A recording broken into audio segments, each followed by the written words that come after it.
All right. Apologies, everyone, for making you wait so long.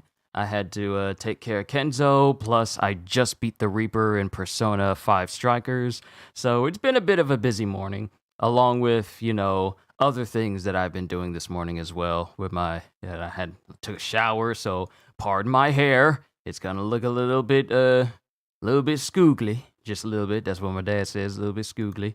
Yeah. Oh, woo! That's bright. Why you so bright? Doesn't need to be that high. But as long as everyone can see me fine, now we can get started with One Punch Man. So let's go ahead and get the formalities out of the way, shall we? Yo, peoples, Kyushu92 here, and welcome back to yet another live One Punch Man read-through. Dramatic reading, if you will, as Ravi once suggested to me. Today we are going to be going through volume 19 of the series. Oh man, I'm enjoying this series so much.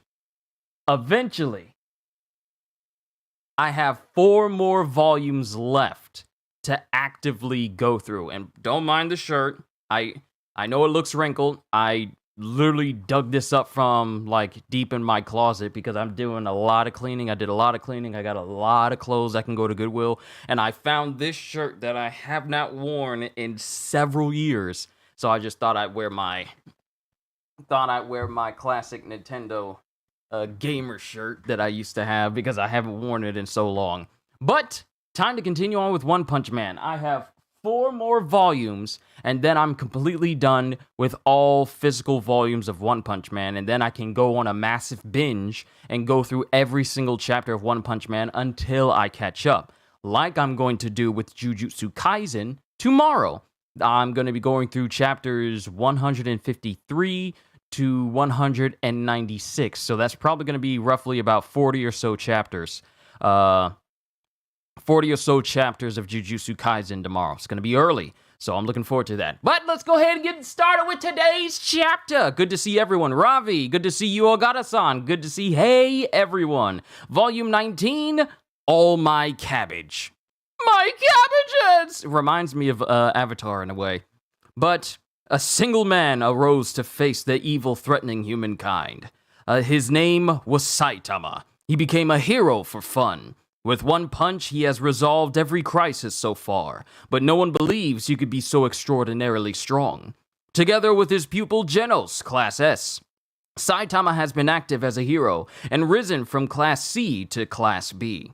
One day, a man named Garo shows up. He admires monsters, so he begins hero hunting. And around the same time, monsters calling themselves the Monster Association rise up and wreak havoc everywhere. What's the chapter? Chapters punches 91 through 94 with a bonus manga at the end. So this is going to be a 4-chapter volume with a bonus manga at the end. Hitachi Uchiha Magic Wand. Good to see you. The Monster Association invites Garo to join, but it just doesn't work out. The association then imprisons Tareo, the boy who admires Garo. Meanwhile, at Saitama's house, heroes are gathered for a hot pot party? So let's go ahead and get started with Punch 91, All My Cabbage, which goes through 94 and, like I said, the bonus manga at the end. Punch 91, All My Cabbage. And then it cuts to Child Emperor walking through the Hero Association. Because if you recall, at the end of the last volume, Garo was left bloodied and near dead by Insect King and King the Ripper. And they just completely butchered his body. And they kidnapped Tareo, where he was met face-to-face with Wagama, a character that I undeniably hate because of his high sedity and hoi polloi and bougie attitude, and his disregard for anyone's life other than his own. This is a kid, mind you. So I already dislike Wagama. I don't care if he's imprisoned by the monsters. I don't like his personality, and I don't like how he behaves towards other people. As soon as Tareo says, hey, I got candy. Sure, give it to me. And if the heroes show up, maybe I'll let them rescue you. I'm like, bruh. Seriously? But Garo gets up later, and he's bloodied and bruised and beaten. But he ends the volume with a glare in his eye as if yeah, I'm upset now. So let's go ahead and get started with Punch 91, All My Cabbage. And Kid Emperor goes, dig here, doggy, number 3 signal. Dig here, doggy's number 3 signal broke off. He found it, which means I'm close. I'll find their base soon. And then the other guy that works with Child Emperor, I don't know if his name came up in here. It did not. The dude that was talking with the heroes earlier, the one that has like a hologram eye, he says, have you nearly located it, Child Emperor? Mr. Sekengal? Sekengal? I thought he had like a Japanese sounding name. Mr. Sekengal? I told the others to wait, but Tornado is impatient. Have the Class S heroes gathered? Not all of them. Tank Top Master and Metal Bat are in the hospital, and Drive Knight is missing. Watchdog Man and Metal Knight are refusing to participate. But we need everyone possible! Like my version of recap better? Well, thank you, Ravi. But we need everyone possible! Zombie Man is on his way here, and I still haven't contacted Silverfang, Demon Cyborg, and King. And I plan to include them on the team. Class S heroes are crucial for this operation. Wait a second. I actually did some digging on Demon Cyborg. He lives in the ghost town in City Z, and the monster's hideout is somewhere around there. Furthermore, his birthplace is no longer on the map. Doesn't that sound suspicious? Many heroes have mysterious backgrounds and secrets. Why the sudden interest? There is much we don't know about our opponents, like their numbers and threat levels. If we got a mole, they'll know the timing and route of our attack, and they'll wipe us out. Genos is new and lacks a record sufficient for proving his loyalty. Oh, he's thinking back to when Metal Knight said, don't trust anyone around you. He automatically suspects Genos, though? If only he actually spent the day with Genos and Saitama, he would know. You want to guard against treachery. If you're suspicious, then confront him. No, we should shut him out of the operation. This op needs to be perfectly stable. But when it comes to our numbers... No. You're right. This rescue and mop-up mission must not fail. Very well, then. Demon Cyborg is off the team. Also, it worries me that Silverfang let Garo escape. Garo was his pupil, so maybe he went easy on him. Garo is now a member of the Monsters Association, and going easy on monsters could prove fatal. Remove Silverfang too. All right. Done. Wow, y'all, really? Really? You're just going off of assumptions. Just because this dude's the smartest kid on the team doesn't mean he's the smartest person, period. Remove Silverfang too. All right. Done. But King is indispensable, isn't he? Of course, he's our main force. I expect to locate the base soon. Inform the team. And then Second Gall talks to Sitch. You're removing Silverfang and Demon Cyborg from the team? Yes, but I'll add some useful Class A, B, and C heroes. They're not nearly strong enough, but they'll suffice as backup for the Class S heroes. Don't act like they're disposable! They could die! I am well aware of the risk, as were they when they chose to become professional heroes. But a hostage's life depends on this, so sacrifices are to be expected. Second goal, have you thought about what comes next? If heroes die or are injured, it will deplete our numbers. Oh, right. You're in charge of addressing Shibabawa's prophecy, so I understand what you're saying. You want to prepare for an even greater threat looming in the future. However, I see things differently. Maybe the prophecy meant the Monster Association. If we let them go, they could wipe out the human race. That makes this a crucial moment for the Hero Association. Once we overcome this, we will no longer need to fear any prophecy. Also, to let everyone know, if you guys want to see what I am reading, either go to the official Viz Shonen Jump site or website of your choice that has these chapters as well. But as I always say, support the official release. So what comes next is irrelevant. In any case, I am team leader, and I forbid you from contacting Silverfang and the others. Wow, so you're literally going to lock out the people that could make the biggest difference. All based on Child Emperor's assumptions. And Sitch doesn't like it, and he doesn't say anything. Then it cuts to Saitama's house with everyone's shoes there at the place.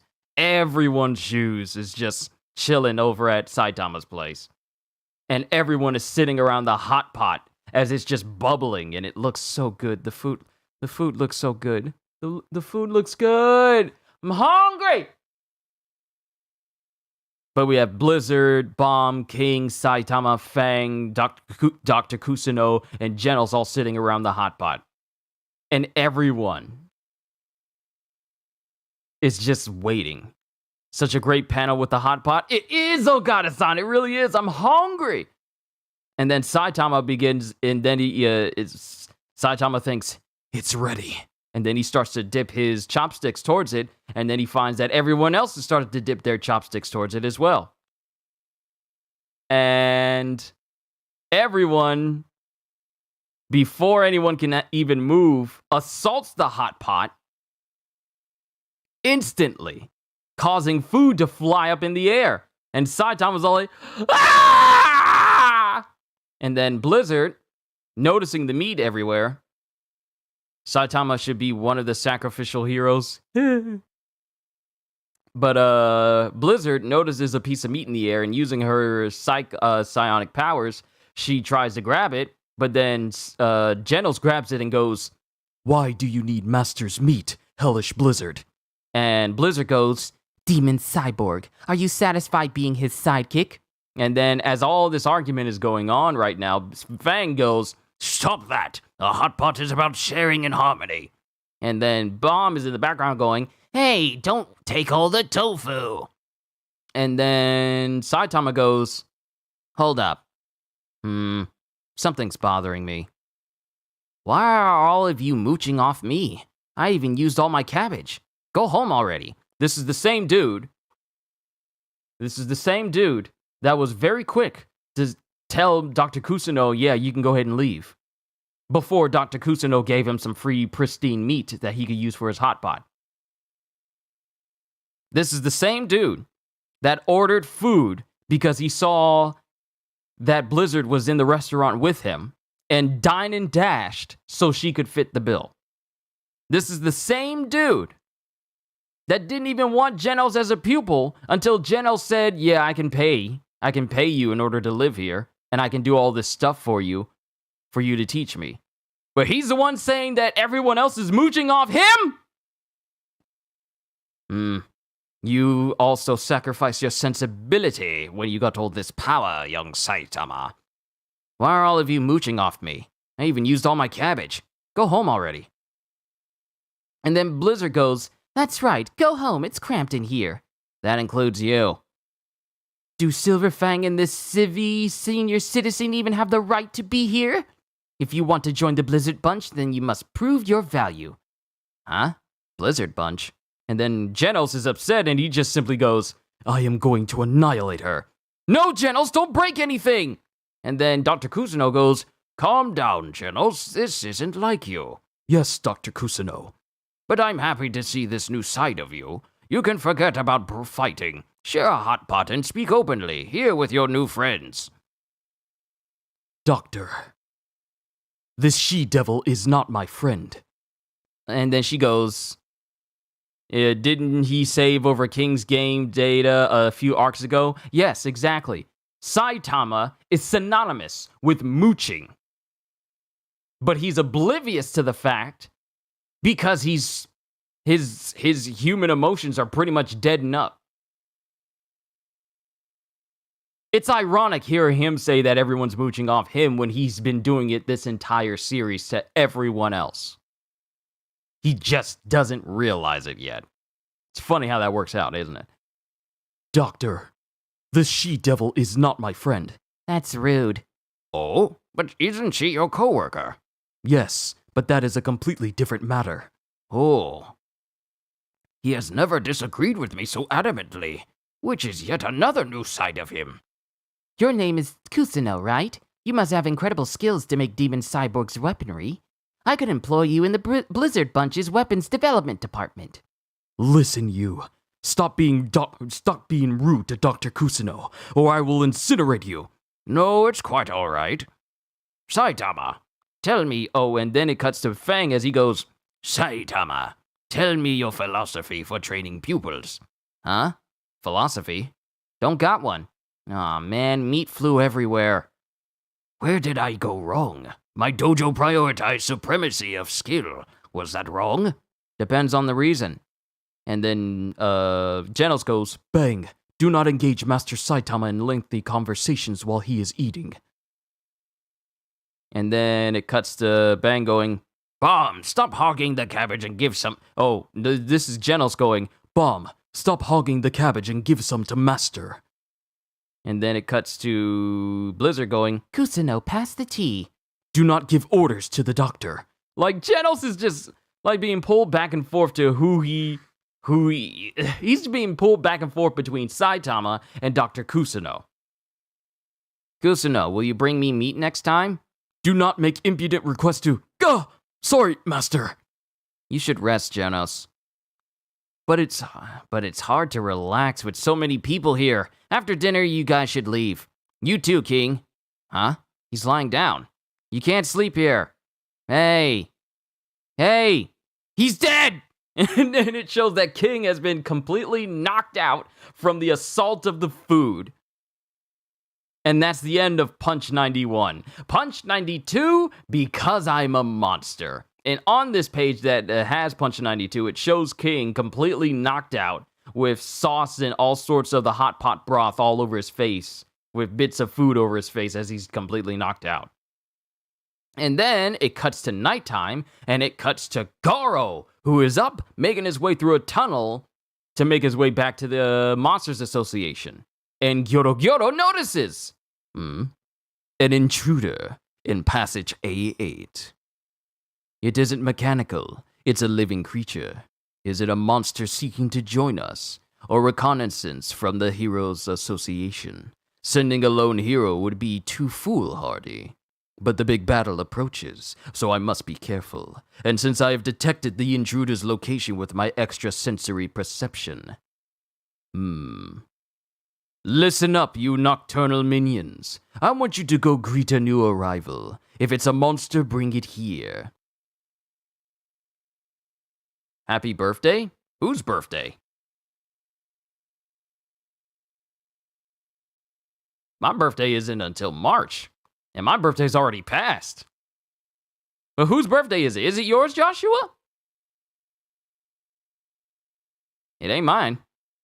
Listen up, you nocturnal minions. I want you to go greet a new arrival. If it's a monster, bring it here. And if it's not, then do as you please. And then all the monsters just start cheering. Then it cuts to nighttime. And then it cuts to daytime. And then it cuts to Saitama. As he's still at the house, and so is King, and he goes, Hey, when are you gonna wake up? It's morning already. Hey! What am I doing here? You passed out fighting over meat. I thought you were a goner. Where are the others? Says King. I kicked them out after dinner, and Genos is getting repairs. I'm the only one who stayed over. Sorry. That's alright, but on your way home, take out the trash. The dump is way out in a place where people actually live. It's Plastic Bottle Day. Thanks. Wow, I slept really well. And he's see what I mean? This dude just talked about people mooching off of him, and he's already making King take out his trash because he's too lazy to do it. And King just leaves with, food all over it, staining his clothes, and taking out Saitama's trash as he goes, Wow, I slept really well. What a nice morning, especially with no people or cars around to disturb it. People left this ghost town because of too many monsters, but I don't see any. Maybe all the monsters left because Saitama lives here, like how owning a cat gets rid of mice. But sometimes a whole bunch are still in the attic. Do monsters gather underground like rats? Yuck. The very idea gives me chills. And then it shows him...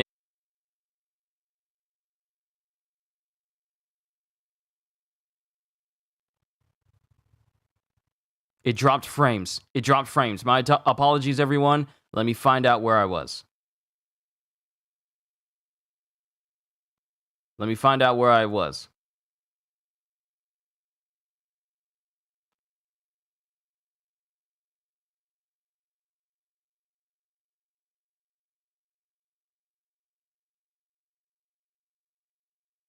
Okay. All good? All good. Okay. Let me go back. Yuck. The very idea gives me chills. And then it shows King trying to go through a hole in the fence. And then as he's making his way out of the fence, a person jogging goes, "Huh? Hey, did you just sneak through that fence?" "Nope, you imagined it." And then it shows King just running off and throwing the trash away in the plastic bottle section. And he goes, "There, all done." And then he gets on a train. Are all these people commuting to work? Someone's in front of my house. And then as he goes there, yeah, someone's in front of his apartment. And there's two guys waiting for him. "No, you came back. I'm so glad. King, we've been waiting for you." "Are they from the Hero Association?" "We couldn't reach you, so we've been looking everywhere." "Sorry, my transmitter broke in my last fight." "Where were you last night?" City Z." "Gah! Are those stains on your clothes? Is that gore from a monster?" "Well, we had hot pot and..." "You must have been locked in fierce battle against monsters all night." "King, I hate to ask this when you're so exhausted, but please come with us to headquarters." And then it cuts to the Hero Association, and then the Narinki, the father of Waganma, the ritzy dude that Metal Bat was protecting before all of this stuff went down. And he's sitting there, thinking to himself, "Captain Tongara said he would contact me every 2 hours, but I haven't heard anything all night. I selected the finest fighters and equipment for that unit, but has it failed? Did the monsters kill them all? Will they really fall so easily? And will the same thing happen to the heroes?" "Mr. Narinki, were you awake all night? We have a room where you may sleep." "Second goal, I think my elite unit got wiped out." "Oh no, this is a disaster! The monsters just might win this!" "Do not worry. As I already told you, we will rescue your son. Please trust the Hero Association." "But do you stand a chance? They even defeated the Class S hero Metal Bat. So why should I trust you? You're not just putting on a front, are you?" "Please, my son, you're his only hope. I'll pay anything you want. I'm begging you. I just want to see Waganma alive and well. For my son, I would donate my whole fortune to the association." And then someone goes, "That won't be necessary." And then Second Gall and Narinki look off to the side, and Narinki goes, "Who said that?" And then it has someone walking in. "Those who need money to act are weaker than money, and thus no use in a fight against monsters." "That's right. What works in battle is courage in the face of evil. Isn't that right, Flashy Flash?" Oh, and it's Tornado as well, so that must have been Flashy Flash at first. Then we got Super Alloy Muscle Dude. I forget his name. And then we have Tornado coming in saying, "No, mere prep will not suffice. You only need strength. So leave this to me." "But a child's life is at stake, so we must act as a team. If mere killing would suffice, I would have done it already. I would have already done it. Sneaking into the hideout will be easy, and I'm hungry to crush such an organization. I will fight hard to rescue the boy and my darling prisoners. I swear it by this hand-knitted sweater." "I've located their hideout. Now we need King and the backup heroes." And all the people who walk in saying all of this is Putty Putty Prisoner, Flashy Flash, Pig God, Zombie Man, Atomic Samurai, Tornado, Super Alloy Blackluster. Thank you, Ogata-san. I knew it was black something at the end, but Atomic Samurai, Tornado, Super Alloy Blackluster, and Child Emperor. We go in at noon to rescue the boy and defeat the Monsters Association. Go get some sleep, old fart. When you wake up, this'll all be over. And then Second Gall says, "Hey, Mr. Narinki is a top advisor to the Hero Association. And Narinki doesn't say anything as they all walk past him. And then Tornado goes, We class as heroes still need to discuss strategy, so let's get moving. wait, is that Tornado who says that? She doesn't seem like the type that would talk about strategy. But I think it was it must have been either Tornado or someone else, because this speech bubble is not pointed at Child Emperor, so I guess she said it. We class as heroes need to discuss strategy, so let's get moving. And then Narinki goes, I think I'll go lie down. Handle this, Mr. Second Goal. Yes, you can count on me. And then Child Emperor sits with all the other heroes that have gathered with him as he goes, I will give each of you a map of the ghost town. I have located multiple entry points, so we will split up and enter simultaneously. I'll explain the various routes, so... And then Black Luster interrupts going, we just got together, but now we're gonna split up. Yes, but so will the monsters. Facing them as one group is too dangerous. These transmitters will keep you informed of one another's positions. For the hostage's safety, the fight must be short. At least one of us must reach the boy. At least one of us must reach the boy. The support team will wait above ground. They will exterminate any monsters who try to flee. Like whacking moles with a hammer, goes Atomic Samurai. Yes, the monsters must not escape into residential areas. And then Mr. Second Goal goes, regarding the support team, I am contacting heroes of sufficient rank for handling monsters up to threat level Tiger. And then it cuts to Tornado going, You haven't called Blizzard, have you?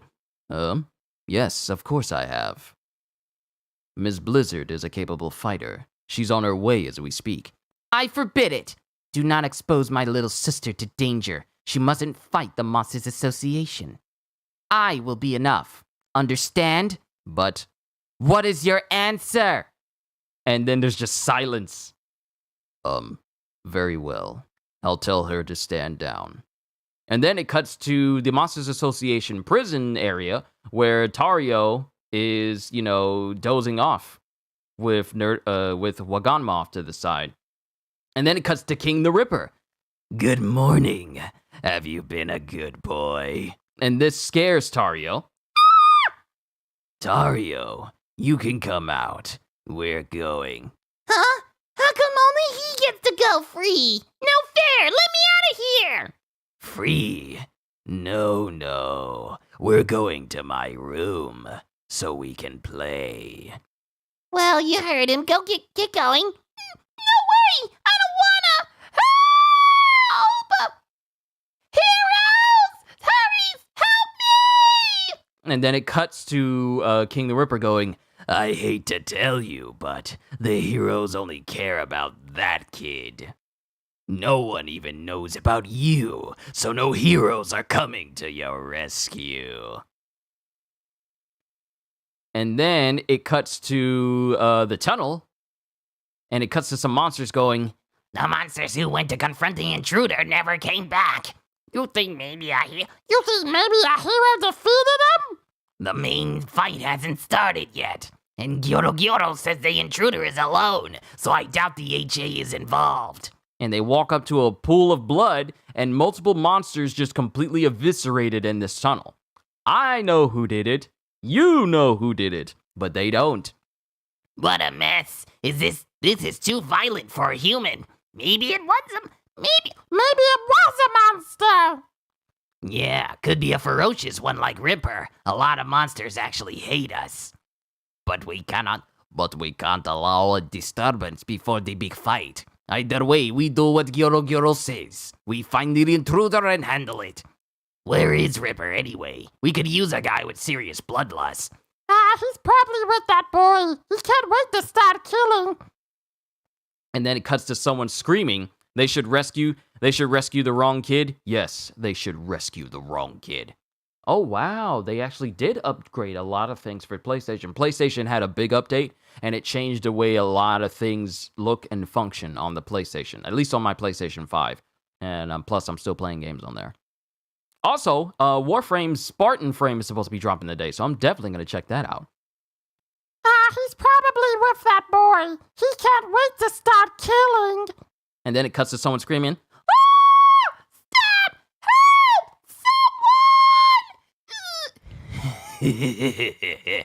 You're perfectly adorable. Why are you doing this? Why? Because I'm a monster. I was never interested in this war. Even if monsters don't rule the world, I can release my urge to shred flesh. Only killing makes life worthwhile. No! Stop! And I've got my eye on you. Help! I'll start with your tongue. And then before he goes, Help me! and then in that instance, Garo comes in, bursting straight through the wall. Oh, this boy is upset.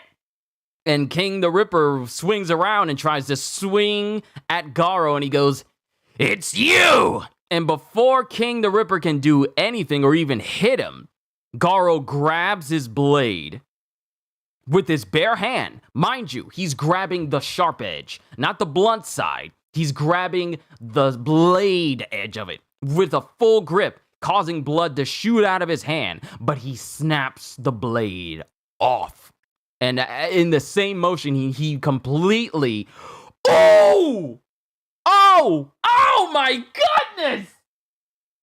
Oh!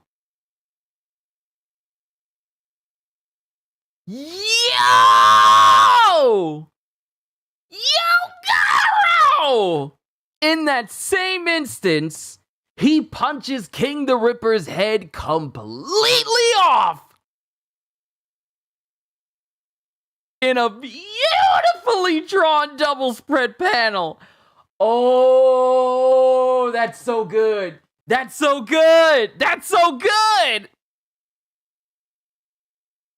And it shows Garo.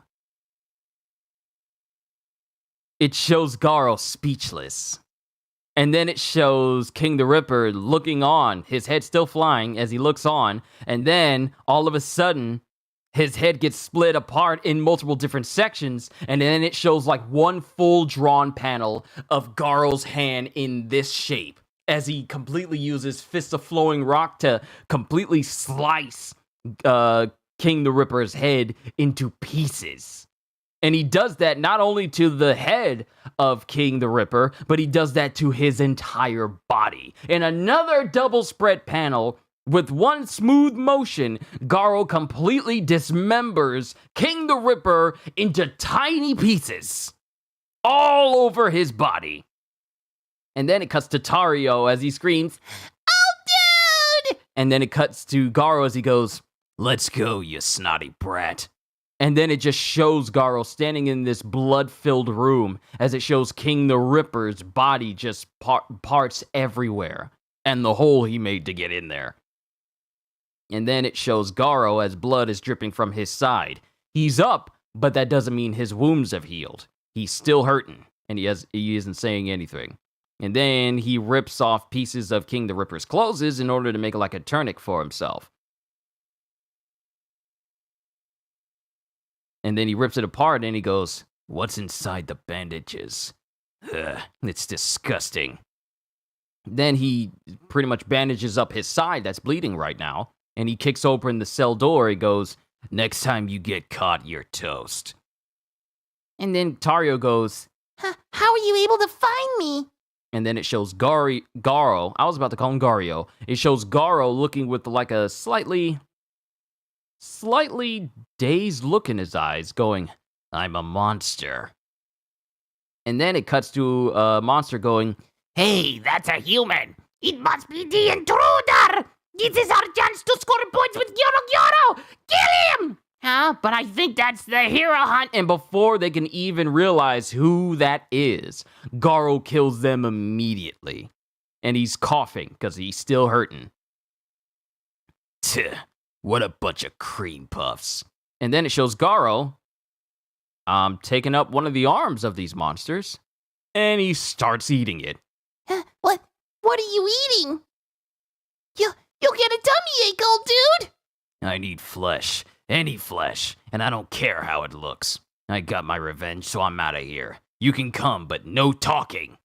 And then it shows Tareo as he's scared. He's scared, and he hesitantly steps into the blood of the monsters, and then he runs after Garo going, Where are You're hurt. Maybe you shouldn't move so much. Maybe you should hide somewhere and rest. There's a monster with the power to locate us. If we hang around here, more assassins will come.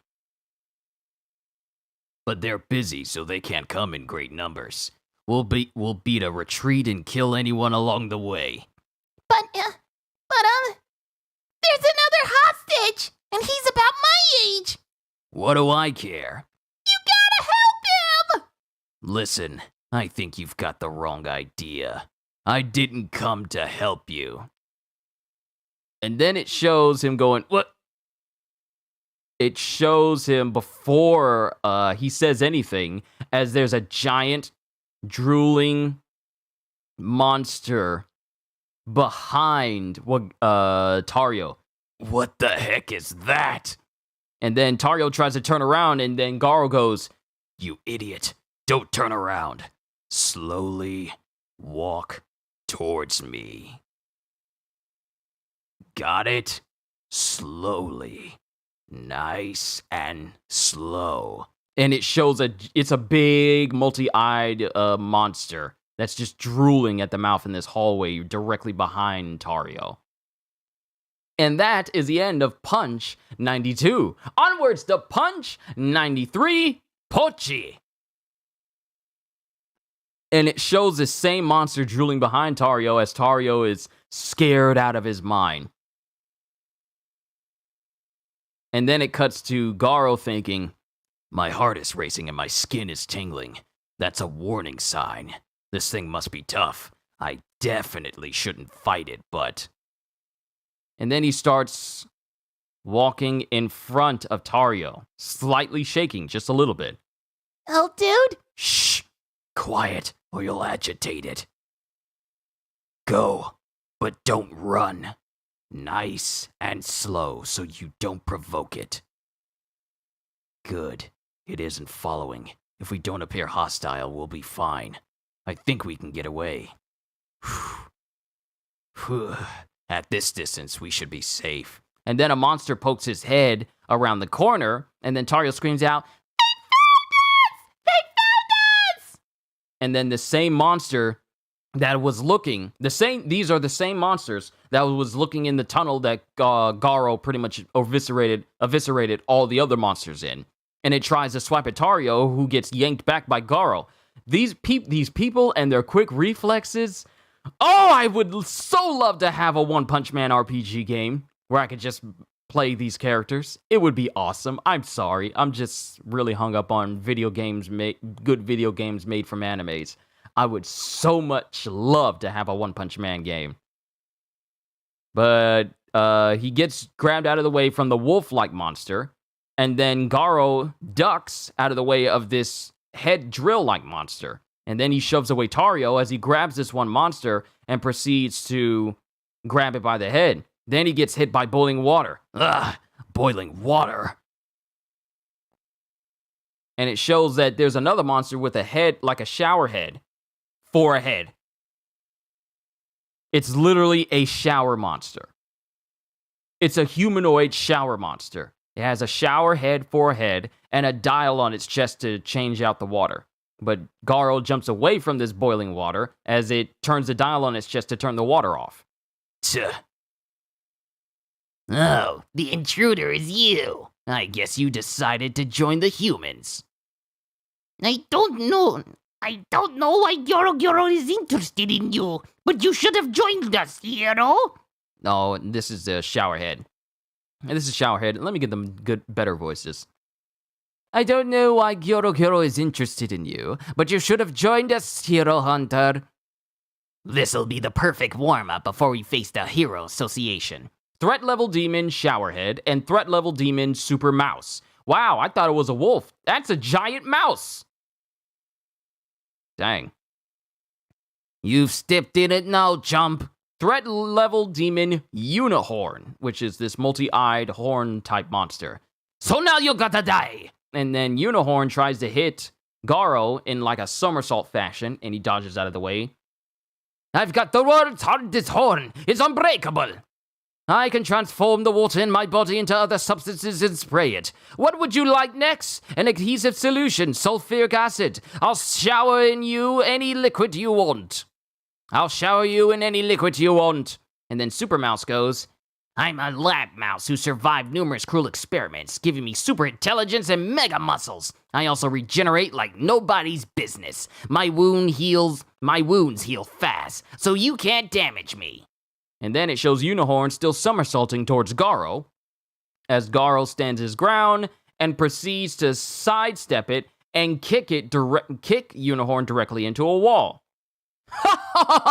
I'll hit you with a substance unknown even to me. And then, using circular motion with Fists of Flowing Rock, he proceeds to pretty much body and shatter the head of Showerhead.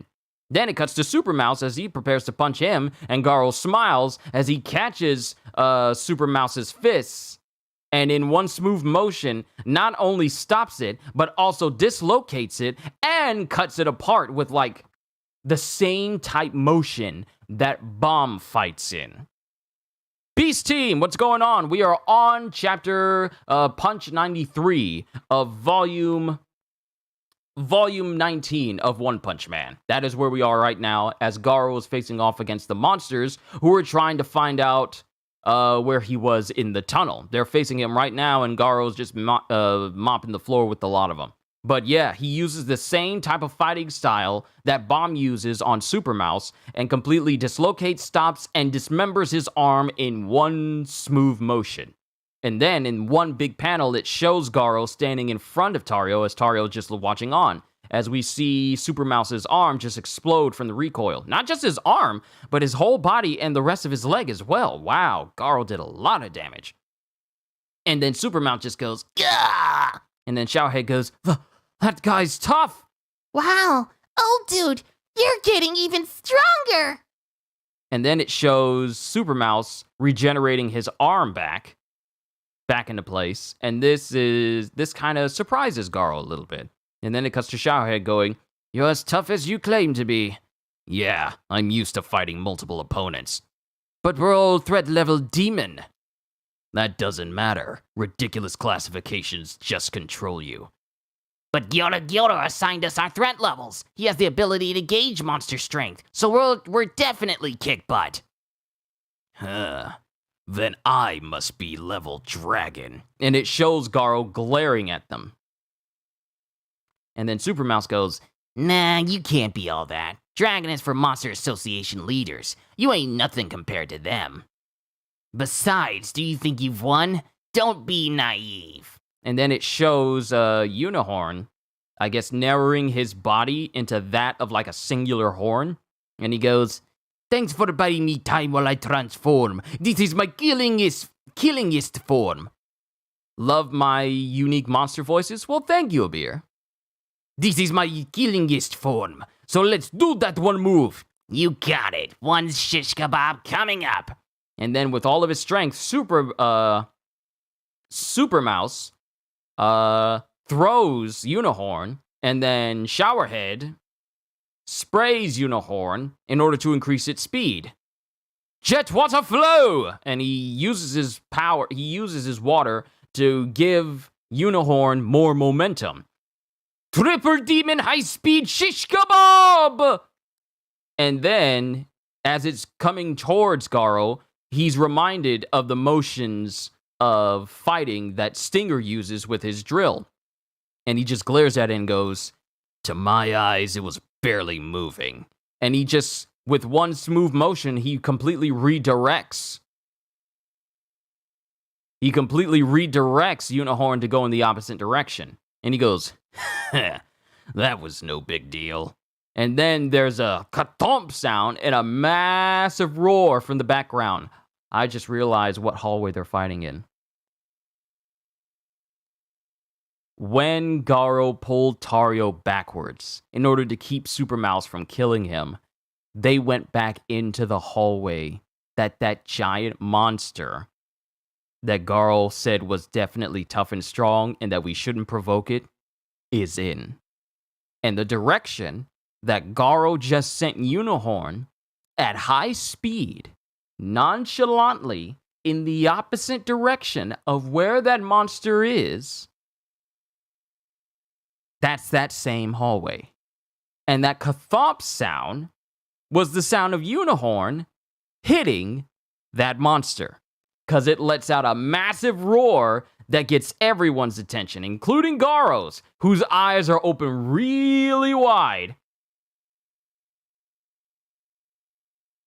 And then there's a thrum and a lot of trembling sounds, and Garo just thinks, uh-oh. Oh, dude, this is bad! And then it cuts to Unicorn in the background going,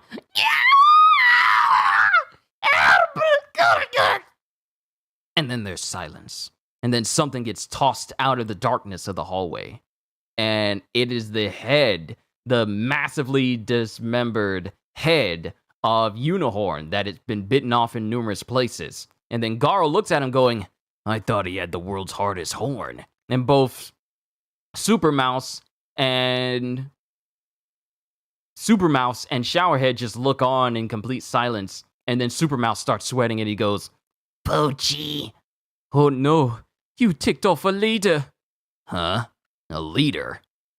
But he's just a dog. Our hierarchy is based on destructiveness! As it shows the eyes of Pochi coming out of the hallway. What's it gonna do? Threat level dragon, overgrown Pochi. Which might as well be Poochie.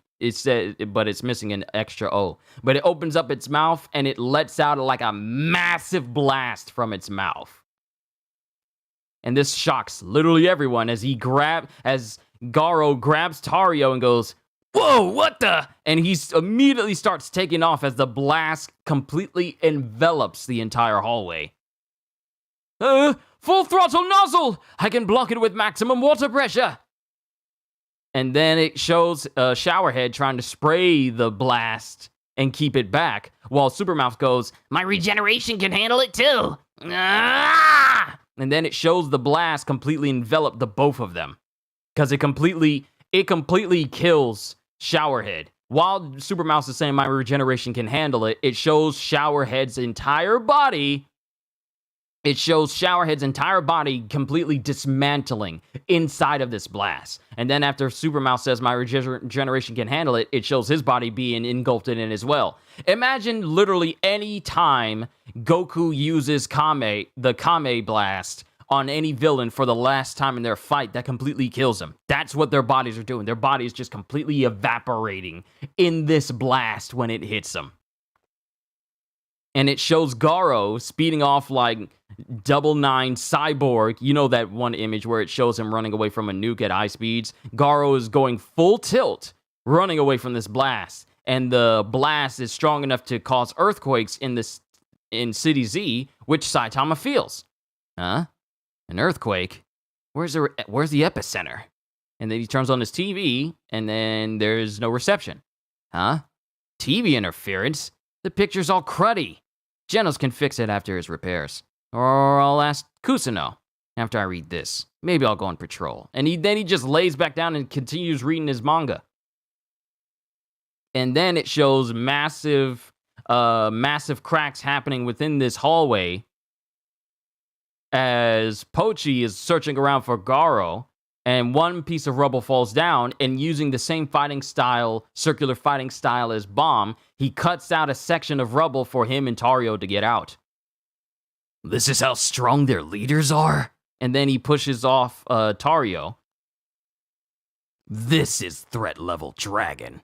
And then he just glares at Pochi. There's something that's kind of laying on my eye. It's been bothering me. It's bothering me.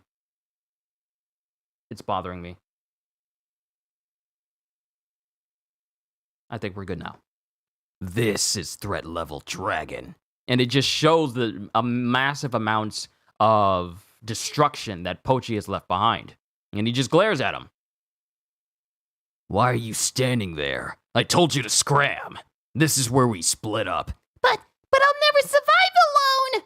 Yeah? What do I care? You're just a hindrance and it's got me in danger. I saved your life, didn't I? Do the rest yourself.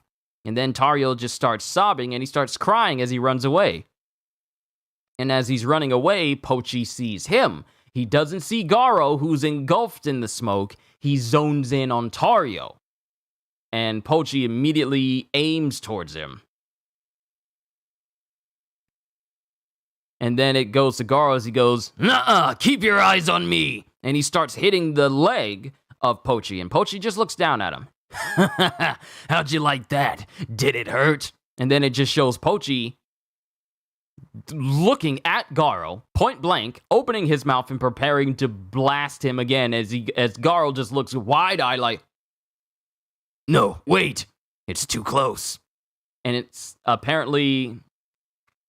And it just shows the word death as Garo is engulfed in this blast. It just shows the words death in this blast as Garo is hit point blank. The other guys were hit from a blast that traveled a distance. Garo is hit point blank from this. "I'm gonna die. I want to fight monstrous heroes, not actual monsters. There's no escape, and it's all that ugly kid's fault. I don't want to die yet. I haven't reached my goal yet. I want to drink cola again. But this is the end." And then it cuts to Garo as he's watching monsters on TV when he was a kid. And it also cuts to the outside view of Pochi blasting Garo through several floors of a building that go all the way down deep into the ground. And it's a massive crater. It's a massive crater. And then Pochi comes forward in order to see if he actually, completely killed Garo. And Garo is still left standing in the middle of this crater. And he's bloodied massively. And then Pochi prepares to fire multiple blasts at Garo, which Garo dodges. And then he jumps up.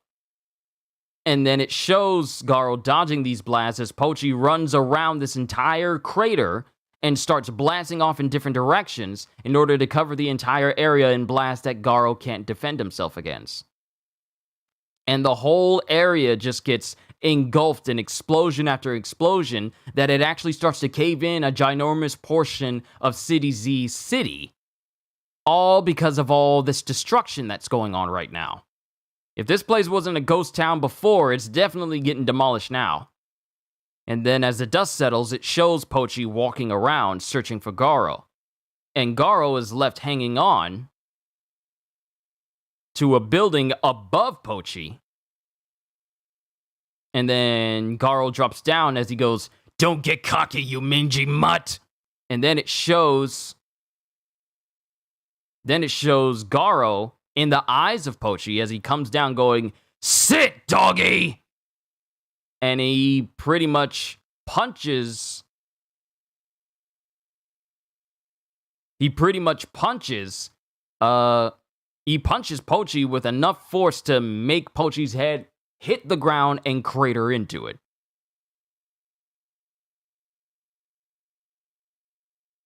But then Pochi gets back up immediately and then proceeds to shake his whole body, which then surprises Garo as he goes, "That was a solid blow, but to no effect." Then Pochi catches Garo in the leg and proceeds to, shake Garo hard into multiple surfaces. He slams him into a roof, he slams him into the ground, and then after he lays him onto the ground, he prepares to blast Garo again, with Garo going, "Uh-oh." And then Garo gets hit again. He gets hit again and blasted through even more floors. How many pages without dialogue? I would say... Wow, that was actually quite a few. Okay, so it starts when Pochi blasts him through the floor. So 1, 2, 3, 4, 5, 6, 7, 8, 9, 10. 10 pages with no dialogue, just straight fighting. But after Pochi slams him all around, he blasts Garo again through even more floors. Just how deep is this building? Because it goes, he already blasted Garo through several layers, through several floors, deep into the ground. And he blasts Garo even deeper into the ground. which causes more earthquakes to Saitama trying to enjoy his manga. Then we go down to the ground floor, directly in front of Gyoro Gyoro. Wow, so Pochi blasted Garo from the floors they were at down to the deepest part of where Gyoro Gyoro pretty much relaxes, in his meditation room. Pochi pretty much just bodied him all the way down there. I fell to a deeper level. I need to get back up there. I can't move. And then it cuts to Gyoro Gyoro. Well, look who dropped in. So you're the intruder, huh? How splendid, I'm truly moved. Just as I suspected, you have satisfied my expectations. You didn't die after all. I couldn't be happier. And then he opens his eye wide and starts lifting the rubble off of Garo, which kind of surprises him. He moved the rubble from a distance. He must be telekinetic.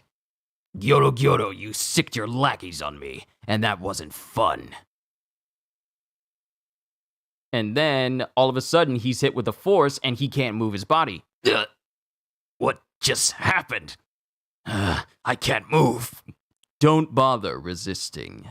In a brief time, he has grown much stronger. Hey, release me immediately, or else! And then it shows Gyoro Gyoro just sitting in his chair in front of Garo as he goes, "Let's have a little chat. Threat level dragon, Gyoro Gyoro." And that's the end of Punch 93. Onwards!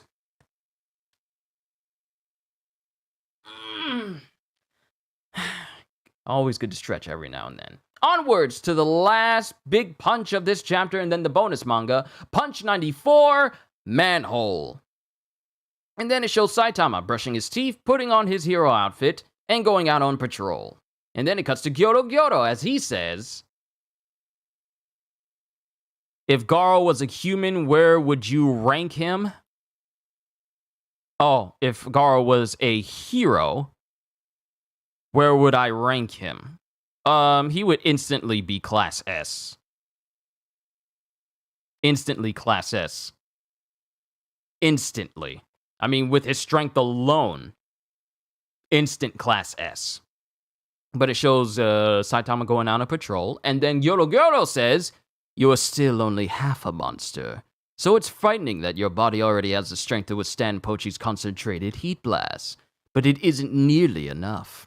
Only I can maximize your monstrous potential."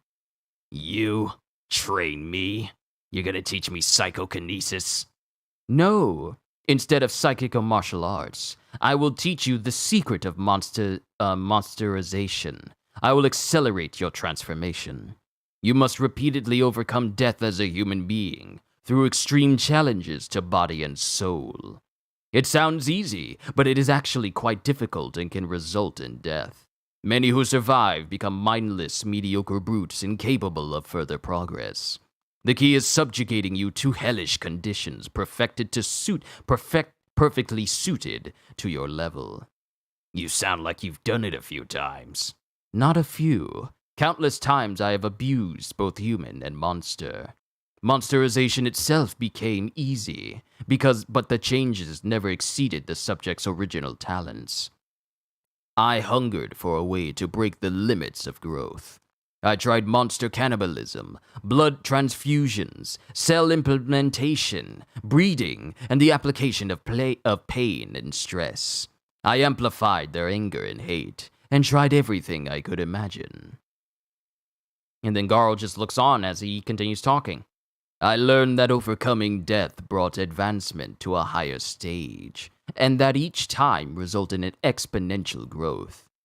Some subjects came close, but most died before reaching threat level dragon, and joined a mountain of lifeless failures. Then, I found my first success. And then it cuts to someone shrouded in shadow, as a woman goes, Excuse me? I sense that you are estranged from humanity.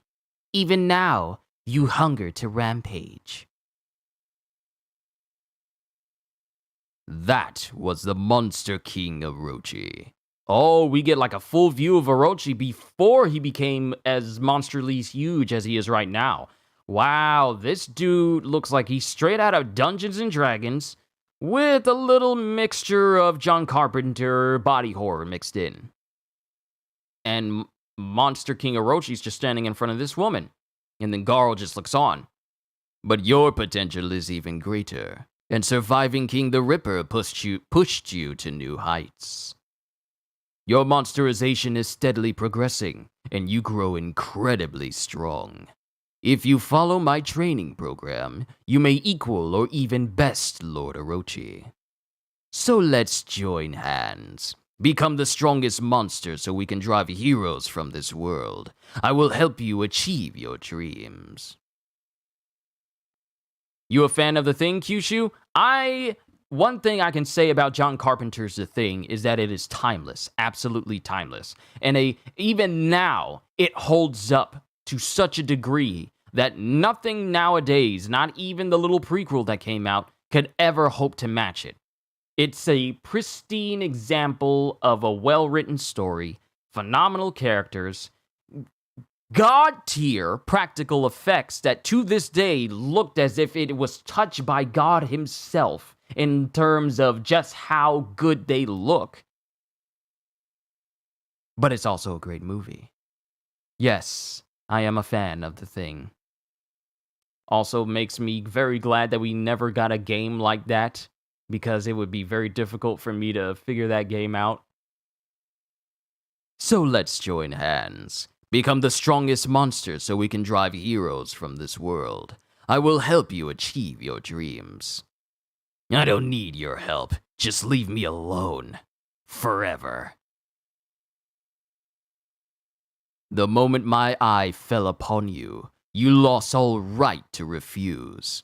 I hate people. And then Garo goes, I hate people who just watch from on high. I want to drag them down. Yo, Snow! Tuning in on your lunch, you'll rewatch this evening when you get off. Snow, we are currently on Punch 94 as Gyoro is explaining to Garo how he wants to help Garo become stronger. Such attitude from one who can't even move. And then it shows Garo struggling with all of his might to resist Gyoro. I'm using my psychic power. It is godly, stronger even than the powers of Tornado and Blizzard, the witch sisters of the psychic community. Then it shows Garo actually moving. Despite saying that his psychic power is greater than Tornado and Blizzard's, Garo starts moving while Gyoro is forcing him to be still. He's moving despite it. And then Garo goes, but little by little, I've adapted to it. How can you still move? Oh, I don't know. Maybe I'm just pumped up. Oh, he's taking some cues from Metal Bat. Sorry I'm late. Took a while to kick your boss out. You're fine. You're fine, Looney. We're on Punch 94 of One Punch Man. Then we have a bonus manga afterwards. And then that'll be it for my read-through for today. Maybe I'm just pumped up. His adaptability is incredible. Collaring him won't be easy. Then I'll train you with pain. And it shows Gyoro taking all that rubble that was once on top of Garo and starts to pile it onto him. Like Pain is using... wait, was that a reference? Then I'll train you with pain. And like Pain, he starts to cover Garo like Pain did Naruto during his fight with Chiboku Tensei. Literally... planetary devastation, and just starts to cover Garo with all this rubble. Then it shows Garo putting his fist up to one of these pieces of rubble and completely demolishing and destroying every single piece down to small pieces that even Gyoro can't control. Your power ain't nothing, and you're the Monster Association strategist? You can only do one thing at a time, so when you hurl projectiles, I can break free. I can block it at the last moment, so you're no threat. Your psychic powers don't scare me at all. And then it shows him jumping on top of one of these pieces of rubble as he goes, The only mediocre monster here is you. You don't have what it takes to train a prodigy like me. I'm glad I fell down here. Because if I beat you, your association will crumble. So it's hunting time. And then, I love this panel where it shows Garo perched up here like he's Spider-Man, but also Spawn. And he's glaring at Gyoro Gyoro saying, So it's hunting time. And then Gyoro Gyoro goes, The heroes are coming, so don't tire me out. I need to conserve my strength. So, would you handle this, Lord Orochi? And then the whole area starts shaking.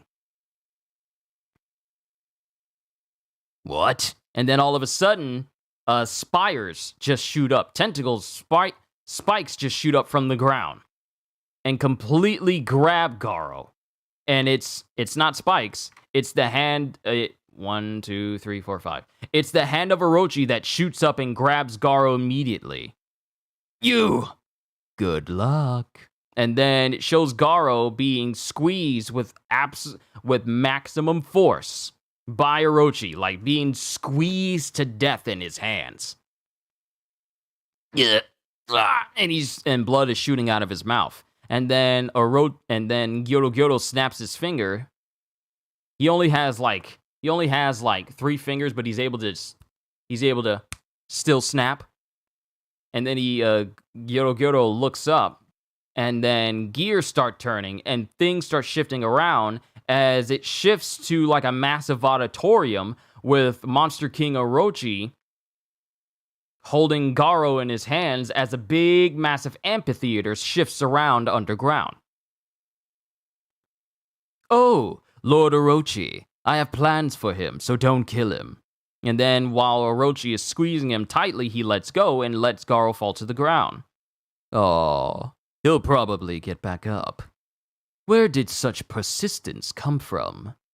But I guess it doesn't matter. And it shows Garo as he lifts his arms into the air, and then he clenches his fists, slams the ground, and like Agent Smith did when he was first fighting Morpheus, when they both got knocked to the ground, he slammed his arms to the ground in the first Matrix movie. He slams his arms to the ground to lift himself back up. Garo proceeds to flip backwards and land on his feet. And then Garo just glares at Orochi. And then a twitch happens on one of Orochi's horns as one of them twirls around and tries to jab at Garo. And as he dodges away, it shifts positioning and continues to stretch, kind of like Luffy's Gear 4th, where his python is able to change directions. His Orochi's horn is able to change direction and still target Garo, and proceeds to impale him. Like it goes through him. It goes straight through Garo and then slams him into a wall, causing Garo to spit out blood, with Gyoro Gyoro saying, Lord Orochi's horns were the first trait he gained from monsterizing. They're heavy, flexible, and fast. You can control them, and their reach is long, so they're strong. And then it shows the crater that Garo was left in, and the massive amounts of blood that's coming out of him is trailed off of the wall, and then it shows Gyoro Gyoro glaring in the direction of Garo, as Garo gets back up again. With a hole through his body. You see the light coming through his body as he goes, No problem. After all, I already had a bunch of fresh holes in my body. And then it shows Orochi, what is this power scaling for Garo? I don't know, Abir. I don't know. This dude is tanking everything. This dude is almost like Doomsday. What kills him actually makes it, he becomes less likely to die from it. whatever's harming him becomes less likely to actually harm him. He has the power of adaptability, even though he doesn't actually have any superpowers that I know of. This dude is adapting like crazy. No problem. After all, I already had a bunch of fresh holes in my body. And then it shows Orochi as he causes all of his tentacles, like all of his horns on his head, to lash out and aim towards Garo, which Garo then proceeds to deflect. And then it shows Garo launching towards Orochi, holding on to one of his horns in order to get to his face. And all the monsters are watching on. Look, Lord Orochi's in a dust-up. Against the intruder? And then as they're watching, Garo lands on one of the platforms and runs past some of these monsters. Garo slices one monster looking his way, and before they could even react to being sliced by Garo, they all get skewered as Garo, he literally runs through them. I didn't notice it until I actually looked in it. He slices them down the middle and dashes through the gap in their bodies being split. And while he's running past them, the horns of Orochi comes behind him and skewers these severed pieces. And it just shows Garo moving at such an extreme speed that he's moving faster than us being able to discern where he is. He's moving ridiculously fast. Is he a Saiyan or what? I don't know, Ravi! And it shows Garo getting faster and faster that even Gyoro is saying, he's getting faster. And then Garo's starting to move, but then blood starts to shoot out of his, the hole that's in his body. And he's just moving at a speed that Orochi hasn't been able to land a hit on him yet. He's moving! This Joker's moving! He is moving! Winning this will take more than dodging. And then as he launches off of the platform, like the upper rafters, like the balconies, he launches towards Orochi, and then we see one massive space where Orochi's face is. If I get in close, his vital spots will be in the same place, but they'll present bigger threats. And then it shows the face of Orochi, elongating to have like a giant mouth, just completely aimed towards, like, multiple mouths, like a xenomorph. Animation better be god tier for this fight. So hyped for season 3, so am I. But Orochi's mouth opens to have multiple mouths, like a xenomorph, open up, each getting bigger and bigger the longer it goes, which is weird. It should be getting bigger than smaller, but it gets bigger and bigger, and it shows like a ginormous maw that completely tries to chomp down on Garo, which Garo just narrowly manages to dodge out of the way. Whoa! What the? And he flips away and he looks at Orochi, and Gyoro just watches on, as it shows that Orochi's body has completely transformed. Like, what used to be humanoid in appearance, speaking of Saiyan, I hope Super is added to the channel, or it will be. I just need to get it started. That's the only thing that's really holding me back, is just actually getting it started. I got a lot of things planned for the future, but the only thing that's really holding me back is just me picking a day to actually do Dragon Ball Super. And I'll probably do multiple Dragon Ball Supers within a week, not per weekly, but possibly daily, just so I can catch up to the series quicker. So instead of it being 16 weeks that it takes for me to catch up to Dragon Ball Super, it'll be 16 days, which I was thinking about doing for One Punch Man at one point, so that way I can catch up quickly with One Punch Man instead of making you all wait weeks for all the other volumes. So I'm thinking about it. But Orochi has transformed. What used to be a monstrous body has started to unravel into lots of different Hydra-like heads. And Orochi has gone full monster. It's like if a Hydra and a T-Rex mixed together, and all over this T-Rex's body is just loads of Hydra heads. Orochi's like a half Cthulhu, half demon T-Rex. Yeah, this dude is just a bunch of writhing heads literally everywhere that pretty much make up his entire body. and he's standing in front. And he's standing in front of Orochi in his transformed state, and he's just standing there.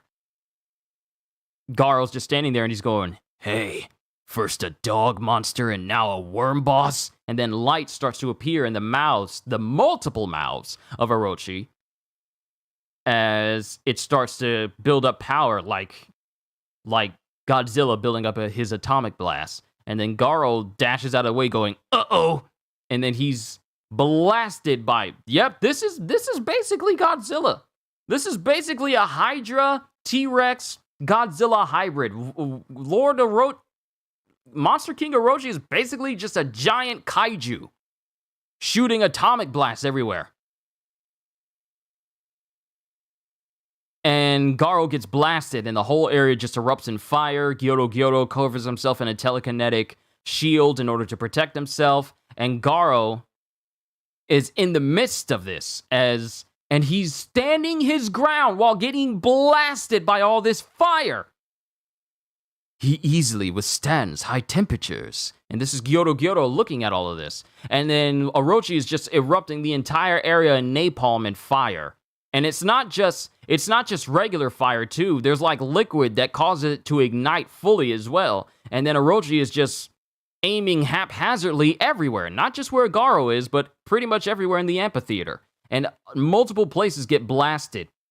And there's like this explosive, wow. There's like, not only is it like a heat blast that shoots out first, but there's also like this corrosive substance that's left behind that also ignites and then explodes. So it's like Brachiodos from Monster Hunter. If anyone's ever played Monster Hunter, there's this monster that has like explosive saliva that it covers its hands in, that when it hits in a certain spot, after a certain amount of time, that area explodes. This is kind of like the same effect that Monster King Orochi is doing to his environment. After he hits a spot, which gets bored and burned through with the heat of the blast, it then turns into an explosive that explodes a little time afterwards. They better just go ham with this animation to showcase this dude's power. And it just shows in one big panel, Monster King Orochi covered in fire, covering the area in fire, and multiple heads just blasting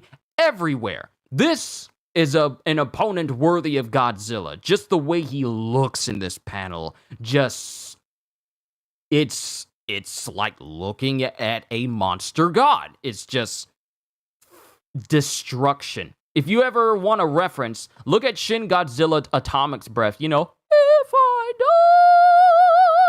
in this world, they will know something of me. Like that one scene where he just completely obliterates an entire city, and then it ends with him walking in a haze of fire and destruction. That is what Orochi is standing in. They better bring their A game for the animation of this fight. And there's nothing being said, as Orochi's arms that were once writhing Hydra heads transform back into a fist, and he prepares to punch where Garo is with enough force to completely blow back all the fire that is where Garo was. And Garo blocks it. He gets dragged across the ground a little bit. He blocks it at first, but then he gets overcome by the strength of Orochi and gets sent flying into a nearby wall of the amphitheater. And then Orochi stretches his arm back towards him. Yo, Ryan, what's going on? He stretches his arm back towards him as Gyoro goes, Lord Orochi is the ultimate creature. Right now, you barely compare. Give up already. And then out of the rebel, Garo gets right back up, and he goes, Don't make me laugh. I'm a prodigy, so the same attacks won't work twice. See? What did I say? This dude adapts to everything that's done to him. Now watch as I flip this battle. Garo basically a hero at this point, doing the hero's job for them. This thing's strong, but to be the Monster King, he simply doesn't instill enough. Enough what? Fear. he isn't scary enough. And then it shows Garo in a massive shadow with his eyes glaring and his teeth shining as he goes, as Gyoro just stares at him and goes, "But I will teach you fear. Orochi is big, but I've got technique." And he stands there looking at Orochi's head that's covered in fire, staring back at him. And then he prepares to fight Orochi, and he goes in his fighting stance. "Now be afraid." Then it shows the head of Orochi shaking back into place, like locking back into place into like a humanoid shape. And then it shows Orochi's arms configuring themselves into his own fighting stance. And Orochi copies Garo's fighting stance. He configures his body back into a humanoid shape, and then he configures his body, like, hold on, I gotta do this stance. He configures his body to be just like that of Garo's. He adopts his same stance, and this shocks Garo, going, "No way, he adopted my stance." And then Gyoro goes, "Did you think you're the only prodigy? He can recreate moves after seeing them just once." Oh, great, so he's Taskmaster. He's a monster Taskmaster from Marvel. He's a monster Taskmaster. He is a kaiju level Taskmaster.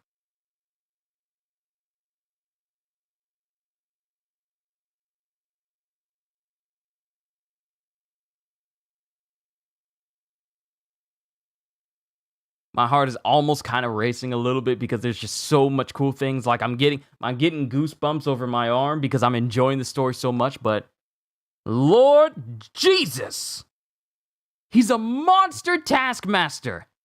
"Did you think you're the only prodigy? He can recreate moves after seeing them just once. You just gave Lord Orochi another upgrade." "As you wish." And then Orochi speaks and he goes, actually, hold on. This is Orochi. As he goes, "As you wish, I will make you fear." And then it cuts to Garo as he goes, "You copied my martial art in a single stance? In that case, thanks for matching my style. It'll make this easier." And then he launches at Orochi. "You're gonna regret this!" As he clashes, as it shows Orochi's body suddenly erupt back into Hydras again, as it shows Garo preparing to fight him. And all of his heads look like they're adopting his fighting style. He faked him out. He made him think that he was about to fight Garo using his fighting style, but then he causes all of his Hydra heads to adopt that same fighting style, but also envelop him as well and surround him, and this completely shocks him. This completely shocks and surprises Garo, and then everything fades to black. And then it cuts to Gyoro as it shows Garo embedded in the wall. As Gyoro goes, "You defeat monsters and you defeat heroes and admire monsters, but you show no monstrous impulses or desires. Can you not abandon your humanity?" And this hole that Garo is stuck in is a massive fist imprint. That's what Garo is embedded in. Orochi worked them ribs. Because it shows multiple hit points around the wall, but it shows Garo stuck in this crater of a fist print that Orochi left him in. Sounds like a helicopter is nearby. "You defeat heroes and admire monsters, but you show no monstrous impulses or desires. Can you not abandon your humanity? The pure of heart fall prey to internal contradiction, making it easy to open cracks in their hearts. I will take my time brainwashing you." It's better to have many secret weapons, and the Hero Association may have weapons higher than S. And then after he says that, it cuts to Saitama walking through the town. And then it cuts to Saitama as he prepares to, as he's in front of a manhole cover, as he goes, "Yep, I hear something down there. It just got quiet." And then it shows Saitama just nonchalantly picking up a manhole cover that may possibly lead down to the Monster Association. And that's the end of Punch 94. How could you do this, kid? How could you do this story? You end with Saitama opening up a manhole cover that could lead down to the Monster Association. How dare you end the chapters that way? That's the end of Punch 94. Onwards to the bonus manga. I was gonna say, no way Garo beating the main boss like that. No, he got bodied. He got them ribs barbecued. But onwards to the bonus manga, Reality Punch. This is the end. As a character in a book that he's reading goes, and then Saitama flips and goes, "The end? What happens next? I love it when hero friends comes to the rescue." Then there's the emotional heart of the story, where the central protagonist and antagonist exist to raise each other to new heights. And that bizarre training to master a killer move was cool. All I do is muscle training. Do I even have a special move? And then there's booms going around, as he goes, more shaking and loud noises. It's just like in the manga I'm reading. I wish I had superpowers like in that manga. And then it cuts to monsters going, "We came to this ghost town 'cause of the rumors, but there's still humans here. I thought we was too late. He'll make a great souvenir." And then Saitama, not paying attention to them at all, is just going, "But killer moves are for opponents you can't beat otherwise. And I beat everyone with a normal punch. In reality, there's never anyone that strong controlling the enemy organization. Final bosses don't exist." He isn't paying us any attention. Was he reading the map? Hey, what are you doing? Is that a hero costume? He's pretending to not hear. He's chicken. Is fighting for justice too hard? Sorry, now big baddies are here. But monsters really could appear at any time, like this Great Demon King character. Hey, no ignoring us. Allow us to introduce ourselves. We're the ultra-destructive Tempest Brothers. Get 'em, big bro. We're famous back on our turf. We're gonna be big in the Monster Association and rule with legendary terribleness. Oops, pardon me. And then it shows Saitama walking into him, still reading. And then he just bumps into him and then just walks away. No, wait, hold up. You're in your grave now, you know, so why ain't you sweating? All of humanity's in danger. Ain't you living in reality? Is your brain dead or something? And then Saitama glares back at him and he just goes, "Huh? Monsters? Unlike in manga, you're boring. I need something more, you know?" And they're all like, "What are you saying?" "Here, like this. Looks super tough like in this manga."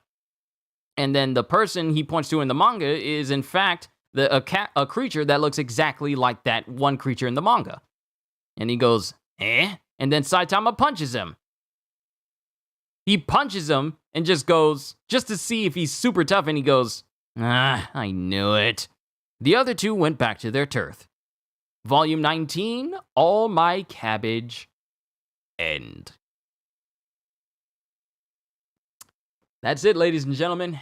That was Volume 19 of One Punch Man. Wow. That was a great volume. There were so many good fights. We got to see just how strong Pochi, one of the monster leaders, is. He's threat level dragon. We also see Garo getting progressively stronger. But that kind of didn't matter in the end because he got bodied by Orochi. And now we have the Heroes Association getting their team together, preparing to go and assault the Heroes Association. Monsters Association with Terrible Tornado, Super Alloy Blackluster, Atomic Samurai, Putty Putty Prisoner, Flashy Flash, Pig God, Child Emperor. I think that's it. And now it shows Saitama preparing to open up preparing to hold up a manhole cover that could lead down to the Monsters Association. But wow, this was an amazing volume to read through, and I'm looking forward to the next one. Have I watched RRR? What's RRR? Is that an anime?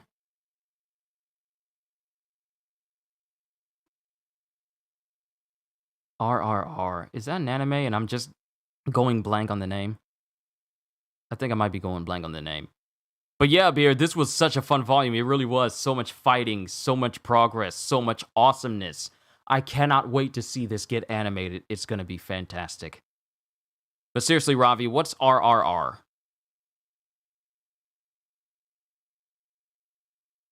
I feel like as soon as you tell me what it is, I'm going to be all like, oh, that's what it is. But I'm really drawing a blank on it at the moment right now. I apologize. But that was a good volume.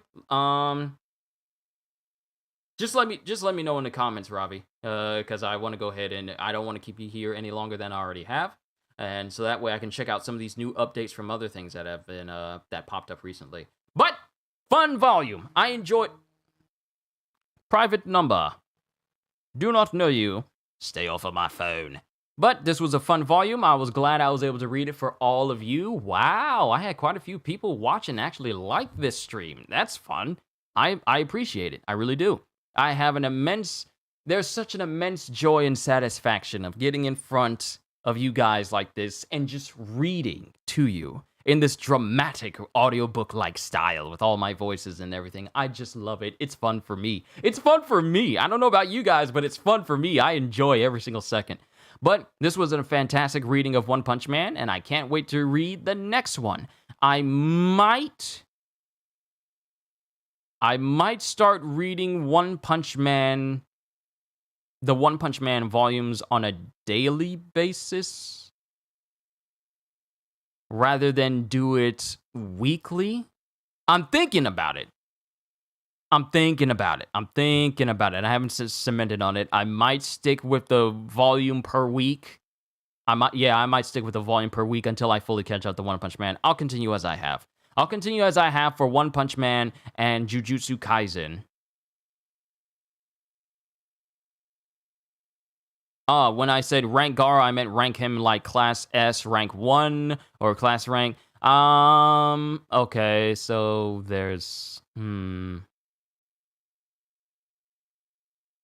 He would probably be above Tornado, because even though she's got telekinetic powers, I mean, he's resisting Gyoro, who says his own telekinetic powers are stronger than both Tornadoes and Blizzards.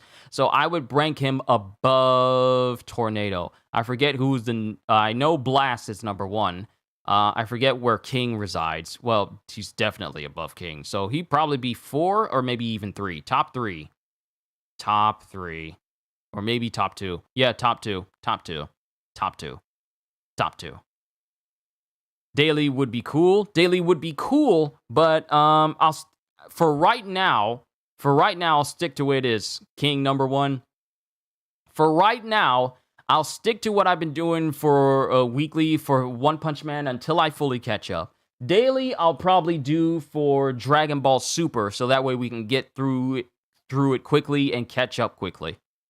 But that'll be when I officially start Dragon Ball. For what I'm doing for One Punch Man for right now, I may stick with the weekly for right now. I'll let you all know in both the Discord and the community tab should anything change. But, fantastic read. All I can say at the end of the day is, hope you all enjoyed. Can't wait to see you all in my next video. And if you're new to the channel and you enjoyed what you saw here today, then like, subscribe, and maybe even consider becoming a member, because I am always looking forward to entertaining you. So have a fantastic day, and once again, as always, later, peoples. Man, I need to go and get myself something to eat because that hot pot made me hungry.